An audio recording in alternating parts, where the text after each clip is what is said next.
Salut la Ranger Family, ici Timer, j'espère que vous allez bien. Aujourd'hui, on continue les reviews des comics Power Rangers avec la dernière sortie de l'été, Power Rangers Universe. Mais avant ça, je voulais vous remercier d'être toujours aussi nombreux. Et si tu n'es pas encore abonné à la chaîne, il te suffit de cliquer sur le petit bouton juste en dessous. Vous êtes prêts? C'est parti!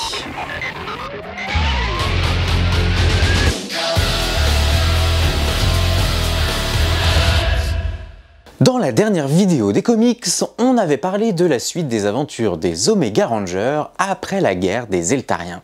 Je vous remets évidemment le lien en description si vous voulez aller la voir. Dans cette vidéo, on va faire une petite pause sur les aventures de Power Rangers Unlimited pour se concentrer sur une nouvelle histoire, celle du Ranger Fantôme.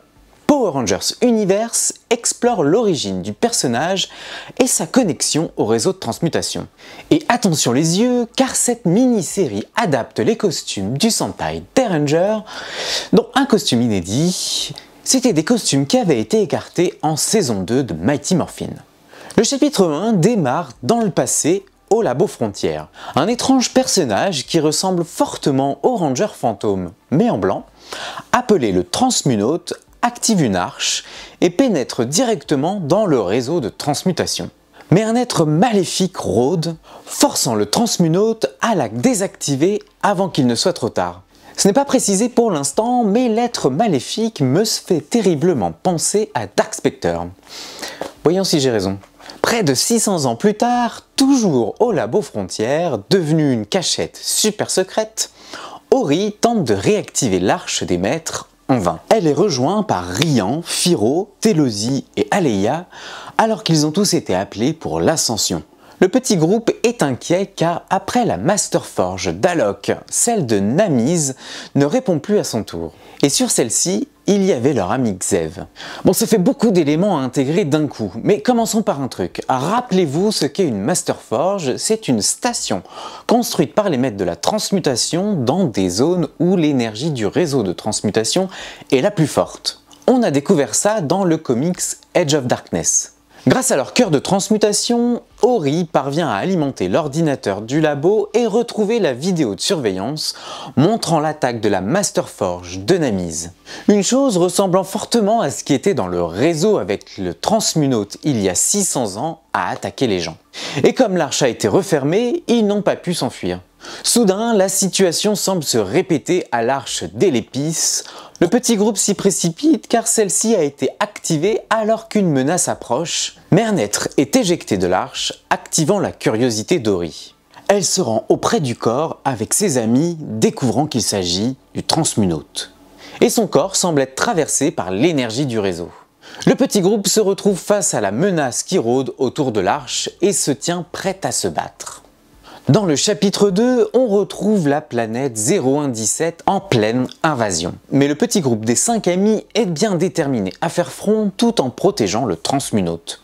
Alors ne faites pas attention, dans ce chapitre, il sera appelé par erreur Morphinote, c'est son nom en anglais. Les amis sont d'abord aidés par Wendy, l'ami dinosaure de Firo, mais celle-ci succombe aux attaques et passe du côté des envahisseurs. Mais heureusement, l'énergie du réseau qui émane du Transmunaute fait fuir les monstres, qui se redirigent vers l'arche pour la surcharger.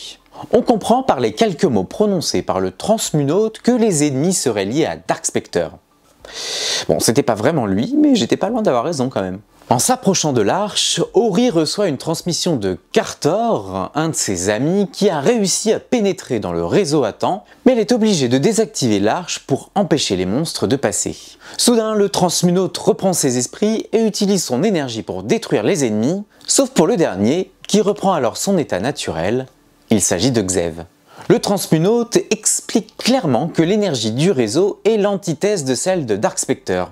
C'est pour cela d'ailleurs qu'il veut le détruire. Pour éviter que Dark Spectre n'utilise le prototype d'arche qu'avait créé le Transmunaute et sur lequel Ori travaillait, celle-ci lui propose de partager son énergie pour la stabiliser. L'énergie traverse alors les cœurs de transmutation des 6 amis pour les transformer en Rangers, prenant la forme de Rangers déjà existants. Mais c'est alors que l'alerte intrusion se déclenche, un nouveau disciple de Dark Spectre vient s'en prendre au réseau. Dans le chapitre 3, nos héros utilisent leur pouvoir pour combattre les envahisseurs de Dark Spectre, appelés les Spectoïdes. Alors que tout se passe bien, le costume de Rian passe de Mighty Morphin rouge à Force Mystique rouge, ce qui intrigue tout le monde. Les pouvoirs du réseau sont en fait très instables. Et très sympa le clin d'œil à la zéovrille de puissance de Power Ranger Zeo. Toute l'équipe se met à l'abri, ce qui permet au Transmunaute d'expliquer sa folle théorie sur le réseau de transmutation, et si c'était la source de toute vie dans les univers et à travers les temps. Ce qui permettrait à Dark Spectre, s'il atteint le réseau, de dominer tous les univers. Mais pour le contrer, nos jeunes héros ne peuvent pour l'instant pas compter sur les pouvoirs du réseau. Alors Ori travaille toute la nuit sur des coques pour stabiliser la diffusion d'énergie et faire appel à des nouveaux costumes de Ranger. L'équipe se transmute dans d'autres costumes de Ranger déjà existants et se fait appeler alors la formation Commando avant d'affronter les Spectoïdes. Boom parvient donc à justifier l'équipe Commando qu'on voit dans Power Rangers Super Mega Force. Bien joué les gars. Nous passons en mode Commando légendaire. Moi je passe en Mighty Morphin. Mode Ranger légendaire. Transformation. Attaque légendaire prêt. Maudit Ranger. Pendant le combat, le costume de certains Rangers change ou se mélange à un autre ou plusieurs autres costumes. L'énergie du réseau reste instable et fatigue chaque membre de l'équipe. Malgré tout, ils arrivent à se débarrasser des Spectoïdes, mais Dark Spectre n'a pas dit son dernier mot. Dans le chapitre 4, l'équipe se rend au labo. Tout le monde est inquiet, persuadé que l'énergie du réseau est en train de les tuer petit à petit. Il leur faut absolument réussir à réparer la proto-hache du Transmunaute. Mais alors qu'Ori commence à travailler dessus, le monstre apparaît devant eux, les obligeant à se rendre. Alors que le Transmunaute sort s'occuper des Spectoïdes, les autres le rejoignent rapidement pour permettre à Ori de travailler sur l'arche et sur leur capacité à se transmuter. Pendant le combat, le monstre semble connaître beaucoup de choses sur la vie du Transmunaute. Soudain, Ori débarque avec des transmutateurs capables de réguler l'énergie du réseau et de transformer la fine équipe avec leurs propres costumes. Et voici donc la véritable équipe Commando comme on l'a vu dans Power Rangers Super Mega Force. Dans le chapitre 5, les Rangers Commando et le Transmunaute continuent leur combat contre les Spectoïdes. En s'attaquant au monstre principal, ils se rendent compte que, comme Xev, quelqu'un est présent à l'intérieur. Il s'agit de Chendil, l'ancien partenaire et ami du Transmunaute. Mais les événements tournent mal, obligeant Rian à lui porter un coup mortel. En rentrant au labo, Ori récupère les lunettes de Chendil avant de recevoir un nouveau message de Cartor. Il lui donne les coordonnées qu'il manquait pour qu'Ori puisse connecter la proto-arche au réseau. Mais soudainement, Ori change complètement d'attitude, s'en prenant donc à ses camarades. Et ce changement d'attitude finit par toucher toute l'équipe qui se balance les pires méchancetés au visage. En réalité, Dark Spectre est derrière tout ça. Il répète le même schéma qu'avec Chendil afin de faire ressortir leur mauvais côté. Devant une telle situation, le Transmunaute est obligé de reconnaître ses actes et leurs conséquences. Il accepte alors de devenir l'hôte de Dark Spectre, annulant ainsi son emprise sur les Rangers Commando, mais le transformant en un être maléfique. Et c'est ainsi que le costume du Transmunaute prend la couleur de celui du Ranger Fantôme. Dans le chapitre 6, Dark Spectre peut désormais accéder au réseau grâce au corps du Transmunaute. Et cela tombe justement au moment où la proto-arche est reliée au réseau. Alors Dark Spectre s'introduit dans l'arche, espérant le rejoindre. Heureusement, Ori réagit rapidement et supprime les coordonnées pour désactiver l'arche. Dark Spectre en ressort et s'en prend directement à l'équipe qui n'est malheureusement pas de taille. C'est alors qu'Ori pense qu'en inondant la planète de l'énergie du réseau, cela forcerait Dark Spectre à abandonner le corps du Transmunaute et à ne plus pouvoir accéder à la proto-arche. Mais un seul d'entre eux ne peut pas réaliser une telle opération, sinon il serait détruit. Alors les 6 amis s'unissent pour briser leur transmutateur afin de servir de conduit à l'énergie du réseau. Et ça fonctionne, Transmunaute survit, mais les 6 Rangers Commando ont en quelque sorte fusionné avec le réseau. Ils rassemblent les derniers morceaux de leur cœur pour former le rubis magique, permettant au Transmunaute de survivre. Et c'est à ce moment-là que le Transmunaute se fait désormais appeler le Ranger Fantôme. Chacun des Rangers Commando possède dorénavant une mission. Former la nouvelle génération, surveiller le réseau, améliorer sa progression, vérifier les agissements de Dark Spectre et aider les nouvelles équipes de Rangers. Ils deviennent ainsi les émissaires, représentants des maîtres de la transmutation. Et l'histoire se termine alors que le Ranger fantôme rencontre Zordon sur la planète Eltar.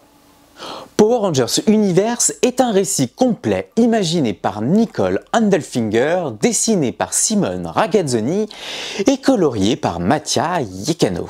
Cette aventure inédite raconte les origines du Ranger fantôme, mais surtout l'histoire des émissaires et du réseau de transmutation. C'est un récit très complet, complètement inattendu, avec des noms connus comme Dark Spectre, mais surtout un tout nouvel univers construit pour cette histoire et qui raccroche les wagons avec ce qu'on a vu dans la série. Cette histoire devrait en fait presque être lue en premier, car elle sert d'explication à de nombreux éléments de la série, et qu'on retrouve aussi dans les comics. Malgré tout, je ne vous cache pas que le premier chapitre est très dense, car il pose de toutes nouvelles bases. Pour ma part, j'ai dû poser le livre quelques heures avant de continuer, et même revenir sur certains éléments pour être sûr que j'avais bien tout compris. Une fois le premier chapitre passé, l'histoire est fluide et monte crescendo jusqu'à la résolution finale. Côté version française, Vestron innove sur ce récit avec une nouvelle édition. Le papier utilisé est plus mat, mais il vient avec une odeur très reconnaissable pour les fans de bouquins. L'extérieur est plus pop, avec un pelliclage glossy qui met bien en avant le comics. Bon, attention, il peut être un petit peu fragile. Cette édition est tout aussi magnifique que les précédentes et nous présente un petit peu comment les intégrales seront proposées par Vestron d'ici la fin de l'année. Dans la prochaine review des comics, je vous parlerai du tome 6 de Mighty Morphin. Il est sorti début octobre et est toujours disponible chez les bons libraires. Le prochain comics disponible, c'est le tome 6 de Power Rangers dès le 3 novembre. Mais je vous résume le planning des prochaines sorties tout de suite. C'est parti pour le planning des prochaines sorties comics Power Rangers chez Vestron. Attention, les dates sont susceptibles de bouger.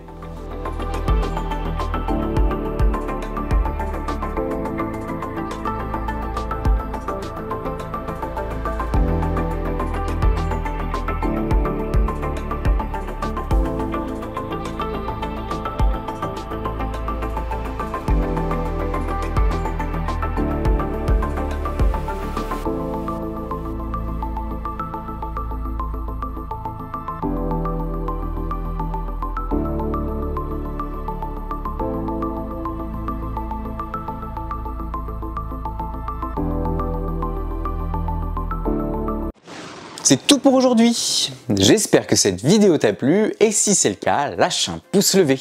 Qu'as-tu pensé des origines du Ranger fantôme? Dis-moi tout ça en commentaire pour qu'on en discute ensemble. Profites-en pour t'abonner à la chaîne pour voir d'autres vidéos comme celle-ci et surtout ne rien rater de l'actu Power Rangers. Voici un indice sur la prochaine vidéo.